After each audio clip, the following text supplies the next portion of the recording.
In today's video, we will try to find villages to bring back to the base, and while doing that, just like always, I will be reading and responding to the stories of you guys.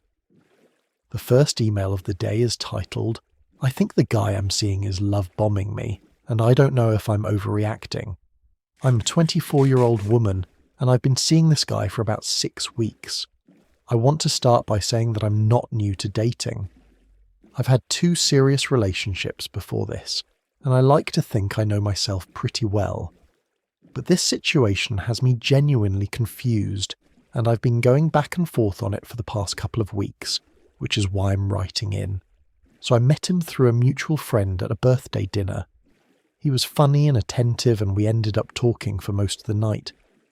He asked for my number before I left and texted me before I even got home. I thought that was cute. We went on a first date that weekend, and it was genuinely one of the best first dates I've had. He was engaged, he asked good questions, he remembered things I'd said at the dinner and brought them up. I left feeling really good about it. Then things started moving very fast. By the end of the second week, he was texting me first thing in the morning and last thing at night, every single day. He started calling me pet names almost immediately, which I didn't say anything about because I didn't want to seem cold. On our third date, he told me that he hadn't felt this way about someone in a really long time and that he thought I was something special. Again, I was flattered. I pushed the small, uncomfortable feeling I had to the side. By week 4, he was talking about a trip we should take together. He brought up meeting his friends. He told me his mum would love me, and every time I would pull back even slightly, like if I took a few hours to reply to a text, he would bring it up. Not aggressively. He'd just say something like, "I was starting to think you'd forgotten about me," with a laughing emoji. But he said it enough times that I started to notice it. Last week he told me he was falling for me, 6 weeks in, and the thing is, I didn't feel nothing. I do like him. But something felt off about the timing, and I couldn't figure out why I wasn't just happy about it. My friend is the one who used the term love bombing when I described everything to her, and once she said it, I couldn't stop thinking about it. I looked it up, and I know the term usually gets thrown around in more extreme situations. He's never been unkind to me. He's never pressured me into anything. He hasn't tried to isolate me from my friends or anything like that. But the intensity has been a lot, and I feel like I can't keep up with it emotionally. When I'm with him, I feel good. But when I'm not with him, I feel kind of drained by the whole thing. I don't know if that makes sense. I guess my question is this love bombing? Or is this just someone who is enthusiastic and I'm the one with the problem? And if it is love bombing, what do I even do about it? So, I want to be careful with how I respond to this one, because I think the term love bombing gets used really broadly online, and it doesn't always mean the same thing in every situation. Genuine love bombing, the kind that's actually a red flag, is usually a manipulation tactic. The idea is that someone overwhelms you with affection early on to get you emotionally dependent on them, and then once they have that, the behaviour shifts. It creates a kind of imbalance where you're always chasing the feeling from the beginning of the relationship. Now, from what you've described, I don't think I can say definitively whether that's what this is. What I will say is that the detail that stood out to me most isn't the pet names or even the "I'm falling for you after 6 weeks. It's the part where he consistently brings up the fact that you took a while to reply. That, to me, is worth paying attention to, because someone who is just enthusiastic and genuinely likes you should be able to give you breathing room. The fact that your pace and his pace feel mismatched, and that he notices and comments on it every time you take that space for yourself, that's a pattern.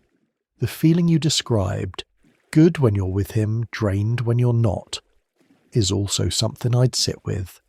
That's not how excitement about someone usually feels. Excitement tends to feel energizing.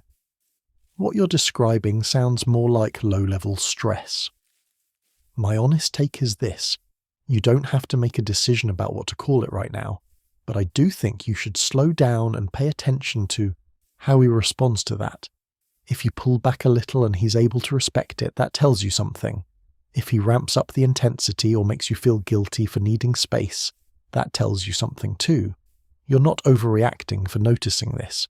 Trust what your gut is telling you. Thanks for writing in. Let's get to the next one. This next email came with the subject line, "Is it too late to take legal action against a roommate from 10 years ago?" This is a strange one to write because it happened so long ago, and for years I convinced myself it wasn't a big deal and I should just move on. But lately it's been coming up in my head again, and I want to know if I have any options, or if I'm being ridiculous for even thinking about it. I'm 32 years old now. When I was 22, I was living in a shared house with 3 other people. 2 of them I barely knew. They were fine, no issues. The third one, I'll call her Dana, is the one this is about. Dana and I got along well at first. Well enough that I trusted her, which turned out to be a mistake. About 5 months into living together, I noticed small amounts of money going missing from my room. Not huge amounts. $10 here, 20 there. I told myself I was miscounting or misremembering. Then I came home one day and my laptop was gone. I searched the whole house thinking I'd misplaced it. It wasn't misplaced. A week later I found it at a pawn shop 2 towns over. The staff there described the person who brought it in, and it matched Dana. I confronted her. She denied it completely. Cried. Said she was offended I'd even suggest it. I didn't have hard proof, so I let it drop, which I deeply regret. 2 weeks after that, I found out from one of the other housemates that Dana had gone through my mail, opened a credit card in my information, and made several purchases on it before the bank flagged it. That one I did report. The bank reversed the charges, and the case was handed to the police, but nothing ever came of it. Dana moved out shortly after, and I never heard from her again. The reason this is coming back up is that I recently found out through a mutual connection that Dana has done similar things to at least 2 other people since then. One of them is currently dealing with the aftermath of identity theft that sounds very similar to what happened to me. And finding that out made me feel sick, not just for them, but because I've always wondered if doing more back then could have prevented it. So I have 2 questions. 1, do I have any legal options at this point 10 years later? And 2, is there anything I can do to help the person she's apparently targeting now, even if I can't do anything for myself? So before anything else, I want to be clear that I'm not a lawyer, and nothing I say here should be taken as legal advice. This is genuinely a situation where talking to an actual attorney, even just for one consultation, would be worth your time, because statutes of limitations vary a lot depending on where you live and what specific crimes are involved. Identity theft and fraud are taken seriously in most places, and there are cases where the clock doesn't start running until the victim discovers the full extent of the crime. So don't just assume it's too late without actually checking. What I'd also say is that the police report you filed at the time matters. That's a documented record. Even if nothing came of it then, it exists. And if there's now a pattern of behaviour involving other victims, that actually changes things. Law enforcement tends to pay more attention when there are multiple complainants pointing to the same person. As for helping the person she's targeting now, if you have any kind of documentation from 10 years ago and you know who this new victim is, you could reach out and share your experience. That might help them build their own case. You might also be able to provide a statement to investigators if they're already looking into her. I think the guilt you're carrying about not doing more back then is misplaced. You were 22, she denied it, and you didn't have everything you needed to push forward. That's not on you. But if you feel like you have the capacity to help someone now, it sounds like your experience might genuinely be useful. Thanks for writing in.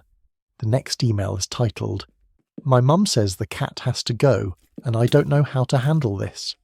I'll try to keep this as organised as I can because there are a few layers to it.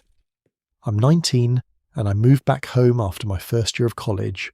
The plan was always to come back for the summer and save money before going back in the fall. What wasn't part of the plan was that I came home with a cat. Her name is Rue. I got her in February from a girl in my dorm who couldn't keep her anymore. She's about 1.5 years old, she's a grey tabby, and she is genuinely the easiest, most low-maintenance cat. She doesn't scratch furniture, she sleeps most of the day, and she's never been a problem. I had her in my dorm room for about 4 months with 0 issues, and my roommate, who doesn't even like cats, said she didn't mind her. When I came home for the summer, I was upfront with my mum about Rue. I didn't sneak her in. I sat my mum down, explained the situation, told her I'd cover all the food and vet costs, and that Rue would stay in my room and she'd barely notice her. My mum said she'd think about it. I took that as a cautious yes and came home with the cat. It's now been 3 weeks. Rue has been in my room almost the entire time. She's caused exactly 0 problems. And yesterday my mum sat me down and told me that the cat needs to be gone by the end of the month. Her reasons? She says she's allergic, though she's never mentioned any allergies in my entire life, and she's been around the cat for 3 weeks without any visible symptoms. She also says the cat is making the house smell, which I don't believe because my room is cleaned every couple of days and Rue's litter box is kept spotless. And finally she said that she just doesn't want a pet in the house, which I think is probably the real reason. And honestly, I respect that more than the other two because at least it's honest. The problem is I don't have anywhere for Rue to go. I can't take her back to the dorm in the fall because my new housing doesn't allow pets. I can't give her to a shelter because the thought of that makes me feel physically ill. And the one friend I asked can't take her either because her apartment has a no pet policy too. I don't want to fight with my mum over this. She's let me move back home and she's not charging me rent for the summer. I know I'm in her house and her rules apply, but I also feel like I have a responsibility to this animal that I took in, and I don't know how to square those two things. Any advice at all would be really appreciated. This one I actually feel a lot of sympathy for, on both sides, which makes it a little tricky to respond to. Here's where I'll start. Your mum said she'd think about it. She didn't say yes, and you brought the cat home anyway, which put her in a position where she had to say no to something that was already there. That's a tough spot to put someone in, even if your intentions were good. I'm not saying that to be harsh. I'm saying it because I think acknowledging that might actually help you when you talk to her. That said, the end of the month is not a lot of time to figure out a living situation for an animal, and I don't think give her to a shelter is a solution anyone should feel pressured into. So here's what I'd actually focus on right now. First, reach out to literally everyone you know, not just close friends, extended friends, people from high school, cousins, co-workers if you have them. Someone in your life might be in a position to foster Rue temporarily, even just through the fall while you figure out a longer-term plan.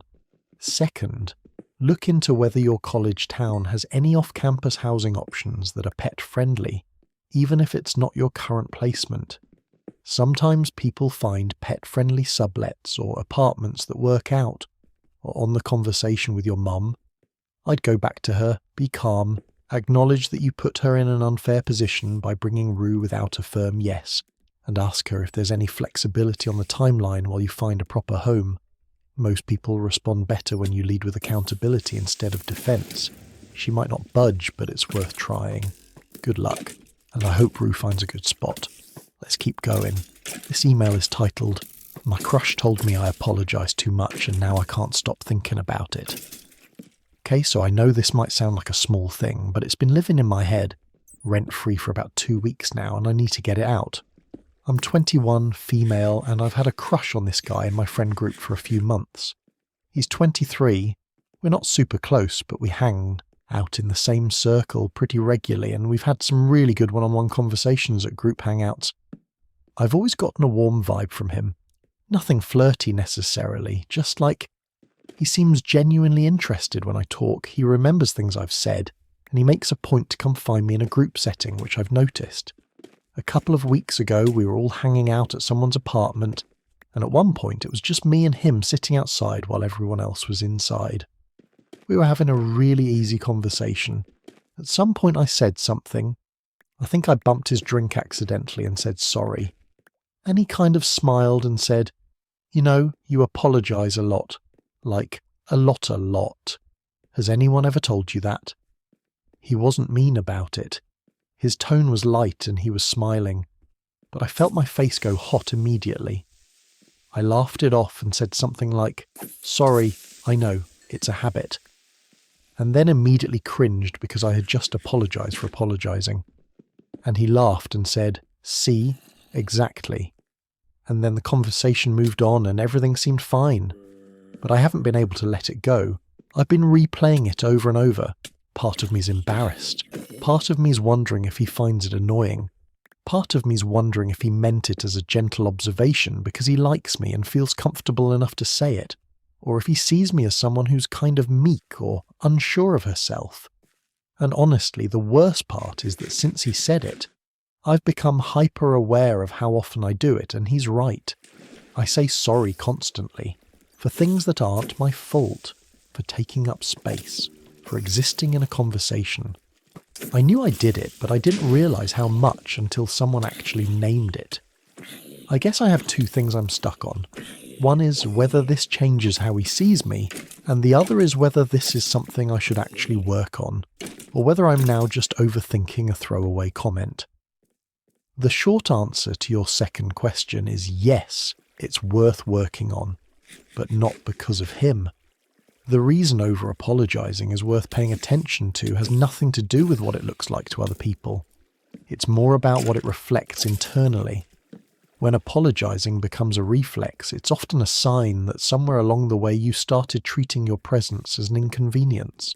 Like you need to preemptively soften yourself before anyone has even had the chance to be bothered. And that's worth examining. Not in a critical way, more in a curious one. Now, to your first question, does this change how he sees you? Honestly, I don't think it does. And here's why. Someone who wanted to quietly judge you for something wouldn't bring it up. They'd just file it away. The fact that he said it out loud, in a light way, in a moment where it was just the two of you, that reads to me more like comfort than criticism. People tend to point things like that out when they feel at ease with someone and when they're paying close enough attention to notice in the first place. The moment you described, apologising for apologising and him catching it immediately, I'm not going to lie, that's actually kind of a great moment. That's the kind of small exchange that people remember. I wouldn't be so sure that conversation didn't land the way you think it did. Thanks for writing in. Okay, next one. The next email has the title, "My daughter doesn't want her best friend at her birthday party and I don't know whose side to take." I want to start by saying I've gone back and forth on whether to even reach out about this, because it feels like something I should be able to figure out on my own. But I've been sitting with it for a few days and I genuinely don't know what the right move is here. So here I am, emailing a stranger on the internet. No offence, I'm a mum. My daughter just turned 13. For the last 2 years, her best friend, I'll call her Ivy, has been a constant fixture in our house. She's over here all the time, she eats dinner with us, she's slept over more times than I can count, and up until very recently I thought the two of them were completely inseparable. Ivy is a little different from my daughter's other friends. She's into what I'd describe as goth or alternative stuff. Dark clothing, heavy eyeliner, that whole aesthetic. She's also quieter than the rest of the friend group, but she's always been polite to me, she's never caused any problems in my home, and my daughter has always spoken about her with a lot of warmth. So when my daughter came to me about 2 weeks before her birthday and said she didn't want Ivy at her party, I was caught completely off guard. She's having a birthday party at a local venue with about 12 of her friends, and she came to me with a list of who she wanted there, and Ivy's name was not on it. I asked her why. She took a while to answer, and then said that Ivy would make things weird and that her other friends don't really like Ivy, and she didn't want her birthday to feel awkward. I pushed a little more and she said that Ivy sometimes makes her feel embarrassed in front of other people because of how she looks and how she acts. I didn't say anything in the moment because I could see she was already uncomfortable, but inside I felt deeply uneasy. Part of me wants to respect that it's her birthday and she should get to choose who's there. But another part of me feels like allowing this teaches her something I don't want her to learn. Ivy doesn't know she's been left off the list yet. I don't know how or when that conversation is going to happen, and I'm dreading it. What would you do here? This is a genuinely hard one, and I want to be honest about that rather than give you a clean answer, because I don't think a clean answer exists here. The part that I keep coming back to is the reason your daughter gave. She said Ivy makes her feel embarrassed because of how she looks, and I think that's the conversation that actually matters here, more than the party itself, because 13 is exactly the age where social pressure starts doing a lot of damage. And if your daughter is learning to distance herself from people she genuinely cares about because she's worried about how it looks to others, that's a habit that's going to follow her for a long time. I don't think you should force Ivy onto the guest list. It's your daughter's birthday, and overriding her completely is probably going to breed resentment without actually teaching anything. But I do think this is a moment worth sitting with her on, not to lecture her, but to ask some real questions. Does she actually want distance from Ivy, or does she want distance from what other people might say about Ivy? Those are very different things. And how does she think Ivy's going to feel when she finds out she wasn't invited? I'd also gently say, Ivy sounds like exactly the kind of kid who already knows she doesn't fit the mould, and finding out that even her closest friend quietly left her off the list has the potential to really hurt her. Whatever you decide about the party, I think the conversation with your daughter is the more important thing right now. Thanks for writing in. I genuinely hope it goes okay. This email is called I cheated on my boyfriend 2 years ago, and I've never told him. I don't know if I ever should. I've started writing this email about 4 times and deleted it each time because putting it into words makes it feel more real. But here goes. I'm 26. My boyfriend and I have been together for almost 4 years. He's genuinely one of the best people I've ever known. He's kind and patient and loyal in a way that I don't think I fully appreciated when we first got together. 2 years ago, about 2 years into our relationship, I kissed someone else. We were at a party. I'd had too much to drink. It lasted maybe 30 seconds and I pulled away and left the room and spent the rest of the night feeling like I wanted to disappear. Nothing else happened. The other person was someone I've never seen again. It wasn't part of any ongoing situation, it wasn't emotional, it was a single moment of a decision I made and immediately regretted. I told myself that night that I'd tell him. I didn't. I told myself the next morning I didn't, and then a week went by, and then a month, and at some point I made the decision, consciously even if I didn't want to admit it was a decision, to just never say anything. Since then, I've been a different person in this relationship. I've been more present, more intentional, more communicative. I've never done anything like that again, and I know without question that I never will. I don't say any of that to excuse what I did. I say it because I think it's relevant to the question I'm stuck on. The question is this: do I tell him? I've thought about it from every angle. If I tell him, I risk destroying a relationship that has been genuinely healthy and good for 2 years. I risk hurting someone who has done nothing wrong. I risk losing the person I love over something that I genuinely believe will never happen again, and that he has seen no evidence of since it happened. But if I don't tell him, I'm the only one in this relationship with a full picture. He's making choices about us, about his future, about committing to me, without knowing something that might matter to him. And I'm not sure I have the right to make that call for him. I don't know what the right thing to do is. I really don't. I want to be straightforward with you, and I'll say up front that this is one of those emails where I think people are going to have genuinely different opinions, and I don't think either side is wrong. Here's where I land on it. I think the reason you're still thinking about this 2 years later isn't guilt about the past. I think it's because some part of you knows that carrying this quietly is its own kind of dishonesty, and that's sitting uncomfortably with you. You described a relationship that has been good and healthy and intentional since this happened. That's real. The work you've put in since then is real, but so is the fact that he doesn't know. The argument for telling him is not that you're obligated to blow up your relationship. It's that he deserves to make informed decisions about his own life. If the situation were reversed, if he'd done this and spent 2 years not telling you, would you want to know? Most people would say yes, even if knowing was painful. The argument against telling him, and I'll be honest, it has some weight, is that the damage of confession sometimes falls entirely on the person being confessed to. You'd be relieving your own guilt by placing that weight onto him. That's worth sitting with too. What I'd actually say is this. Before you decide whether to tell him, I'd think seriously about talking to a therapist on your own first. Not to delay the decision, but because this has clearly been affecting you in ways you haven't fully processed. And having that space might help you figure out what you actually want to do, rather than what you're doing out of fear or guilt. Whatever you decide, I hope you give yourself a little more grace than you're giving yourself right now. This next email doesn't really have a light title. The subject line just read, "My son's father passed away. My son has autism, and I don't know how to tell him." I want to say before I read this one that I think this person was incredibly brave for writing in, and I'm going to do my best to respond to it with the care it deserves. I'm a 34-year-old mum. My son is 9 years old.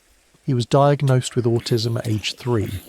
He's what most people would describe as level 2, meaning he communicates verbally, but struggles significantly with emotional regulation, unexpected change, and abstract concepts. He's also the most loving, funny, curious kid I have ever met in my life, and I would do anything for him. His dad and I separated when my son was 4. It wasn't a dramatic split. We were just two people who were better at co-parenting than we were at being together. My son saw his dad every other weekend, and despite everything, his dad was a good father. He showed up. He learned how to communicate with our son in ways that worked for him. He came to every school meeting. He was involved. 3 weeks ago, his dad passed away suddenly. A cardiac event. He was 37 years old. I found out through a phone call from his sister at 6 in the morning, and I sat on my kitchen floor for I don't know how long before I could even begin to think about what came next. My son doesn't know yet. I've been telling him that Daddy is sick and can't do visits right now. I know I can't keep that up much longer, and I know it isn't fair to him. But every time I sit down to try and figure out how to have this conversation, I freeze completely. My son understands a lot, but death, the permanence of it, the finality, is exactly the kind of abstract concept that he genuinely struggles to process.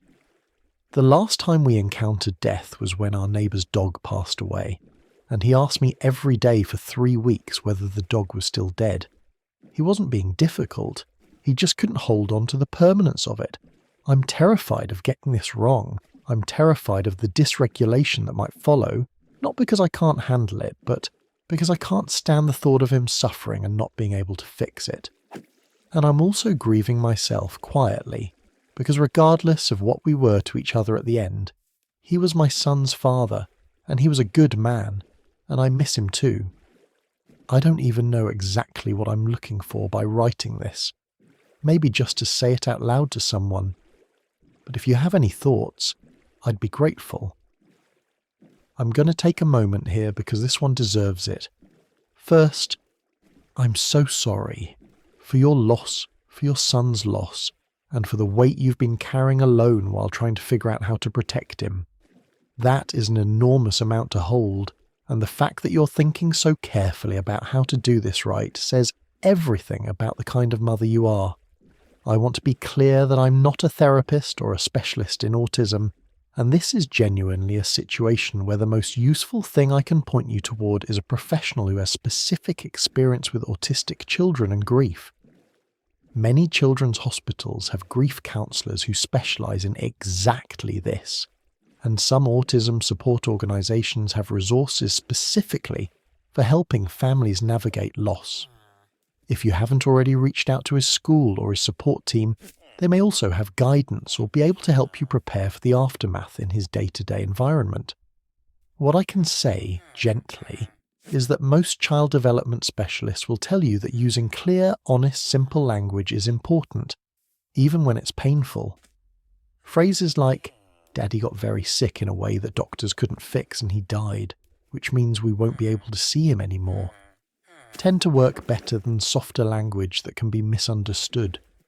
Concrete and honest, delivered calmly, with space for whatever reaction comes, and then repeated as many times as he needs because you already know from experience that he may need to come back to it again and again. That isn't failure. That's just how he processes. You haven't gotten this wrong. You've been protecting him while you found your footing, and that's understandable. But you know your son better than anyone. When you're ready, you'll find the words, and whatever his reaction is, you will get through it together. Please don't try to do this without support around you too. You're allowed to grieve as well. Thank you for trusting me with this one. Let's continue. This next email is named, "My fiancée wants to invite her ex-boyfriend to our wedding, and I need someone to tell me if I'm being unreasonable. So I'm going to try to lay this out as fairly as I can because I've been accused of being biased in how I tell this story, which is probably fair. I'm 29, male. My fiancée is 28. We've been together for 3 years and engaged for 7 months. The wedding is set for late spring next year and planning has been going pretty well up until about 3 weeks ago when this came up. My fiancée has a guy in her life, I'll call him Reed, who she dated for about 1.5 years when she was 23 and 24.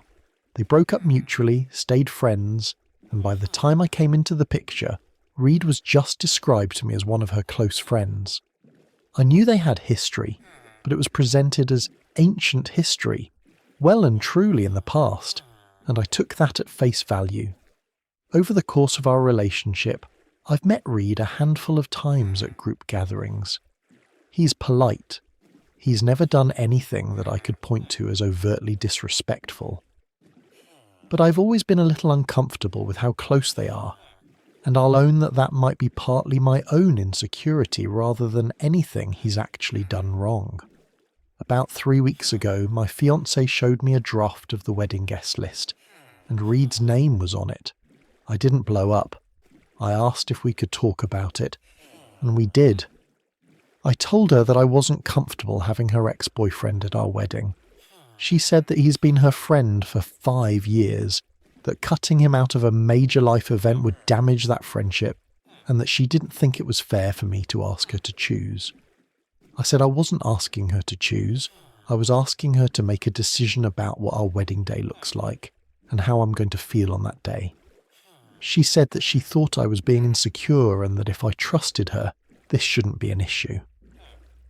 We've gone back and forth a few times since then, and it hasn't really resolved. She's frustrated that I'm not dropping it. I'm frustrated that she's not taking my feelings seriously. Neither of us is budging, and the tension is sitting in the background of everything right now. Am I being unreasonable? Because I genuinely don't know anymore. Okay, I'll be straight with you. I don't think you're being unreasonable for having feelings about this. How you feel on your wedding day is a legitimate thing to care about, and if the presence of a specific person is going to be genuinely distracting or uncomfortable for you on that day, that's worth saying. You said it. That's fine. But here's where I think the conversation needs to go next, and it might not be what you want to hear. The question isn't really whether Reed should be at the wedding. The question is why, after 3 years together, his presence still makes you uncomfortable enough that it's become a point of conflict this close to your wedding. Because if the answer is that you have a genuine, unresolved trust issue, not specifically about Reed, but about the friendship itself, that's something worth looking at honestly before you walk down the aisle. Your fiancée said something that I think is actually worth sitting with. If you trust her, this shouldn't be an issue. I know that can feel like a deflection, but there's also some truth in it, because Reed being at the wedding isn't the thing that would threaten your marriage. A lack of trust would. Now, I also want to push back slightly on the idea that because he's her friend, your comfort doesn't matter. Both things can be true. She can have a right to her friendships, and you can have a right to voice how you feel. The goal here isn't for one of you to win. It's to find a way through this that doesn't leave one of you feeling steamrolled and the other feeling controlled. I think an honest, calm conversation, maybe with a couples counsellor if you've been going in circles, would do more good here than either of you trying to out-argue the other. You've got time before the wedding. Use it well. Thanks for writing in. This one is titled, I think my anxiety is running my life and I don't know how to make it stop. I've never really talked about this with anyone properly. I've mentioned it in passing to friends, but always kind of laughed it off or minimised it, because I didn't want to make it a whole thing. But it is a whole thing, and I think I've known that for a while. I'm 22 years old. From the outside, my life looks pretty fine. I'm in my last year of university, I have good friends, I have a part-time job that I like, and nothing catastrophically bad has happened to me. And yet I spend a significant portion of every day in a state of low-level dread that I can't fully explain. It started, or at least I started noticing it, around 16.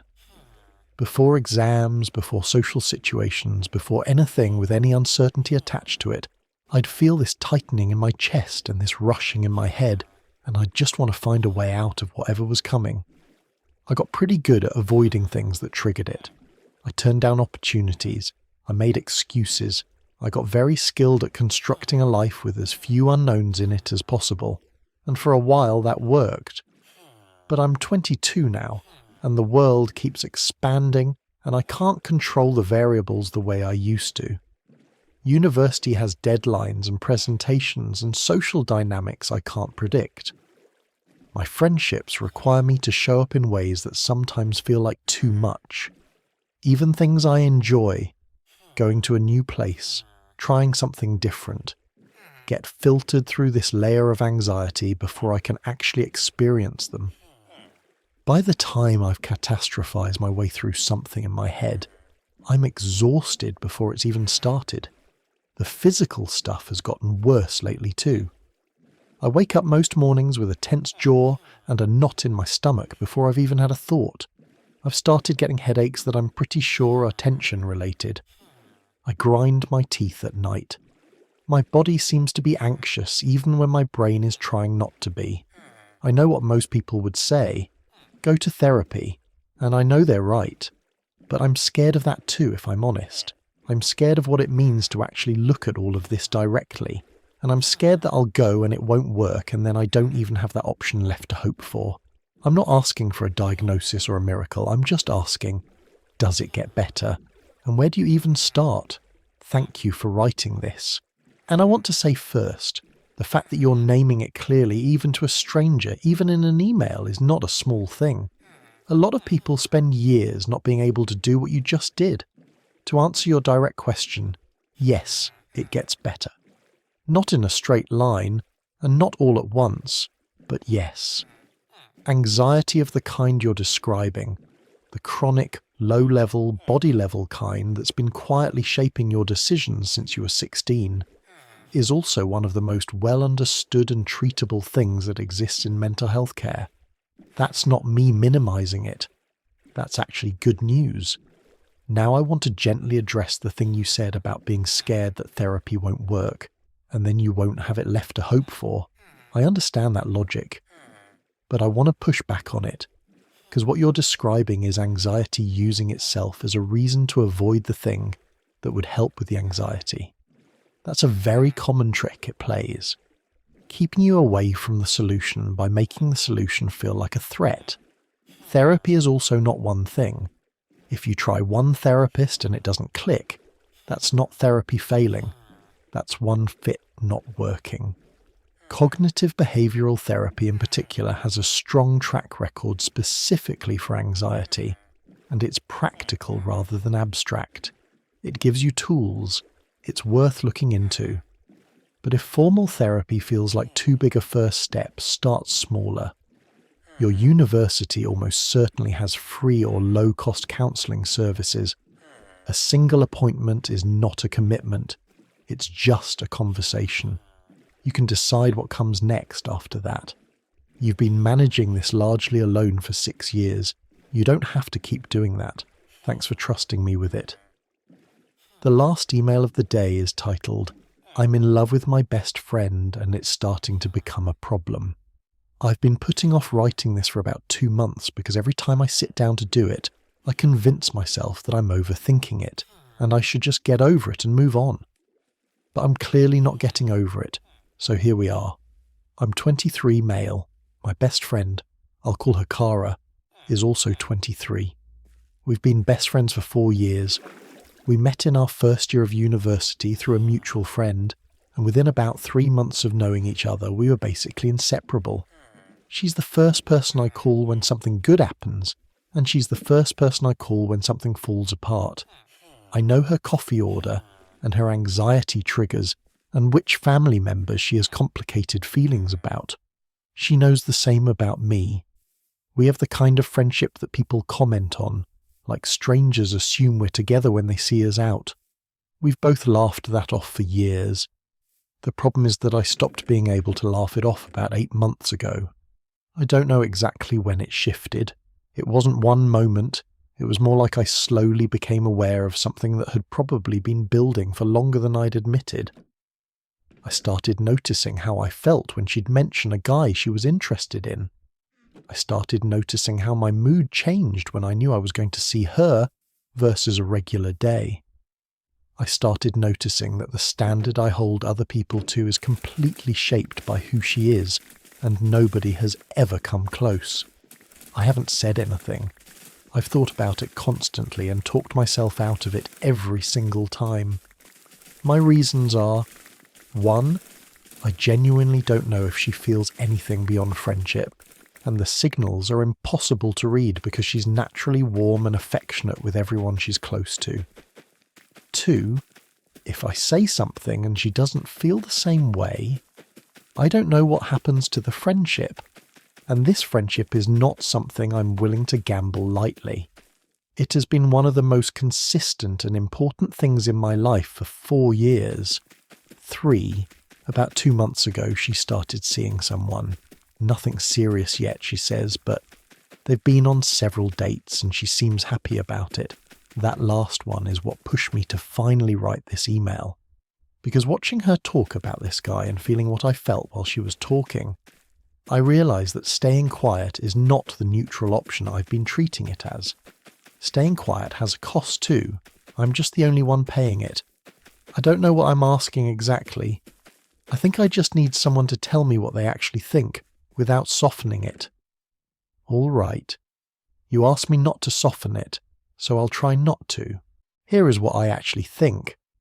I think you already know that something has to change, and I think the reason you wrote this email, after 2 months of not writing it, is because watching her talk about someone else finally made the cost of staying quiet feel more real than the cost of saying something.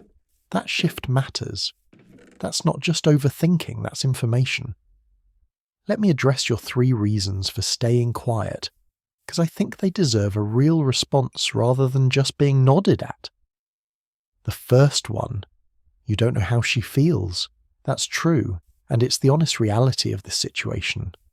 You cannot know without asking. 4 years of closeness, people assuming you're together, the kind of friendship that you both clearly treat as a priority. None of that tells you definitively what's on her side. But it's also not nothing. It's context. It means that if you say something, it won't be coming from nowhere. The second one, the friendship. I want to say this carefully because I know it's the thing that matters most to you. The version of the friendship you have right now is not as stable as it feels. You're carrying something significant that she doesn't know about, and that weight changes the dynamic whether she can see it or not. Friendships built on one person quietly absorbing that kind of feeling tend to develop fault lines over time. That's not a criticism of you, it's just a pattern. The third one, she's seeing someone. This is the most complicated part, and I won't pretend otherwise. I'm not going to tell you to say something right now while she's in the early stages of something with someone else. That timing is hard, and I think you know that. But I also don't think the answer is to quietly wait it out indefinitely and hope the feeling passes, because 8 months in it hasn't passed, and it's not going to. So here is where I actually land. I don't think you need to say something this week, but I do think you need to stop treating silence as a plan. At some point, when the timing is less complicated, when you feel ready, I think you owe it to yourself to say it. Not because it's guaranteed to go the way you want. It might not. She might not feel the same way, and that is a real possibility that I won't minimize.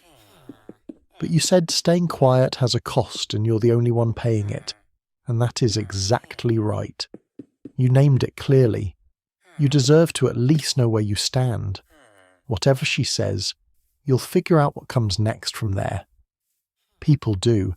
It's survivable either way, even when it doesn't feel like it is. Thanks for finally writing in.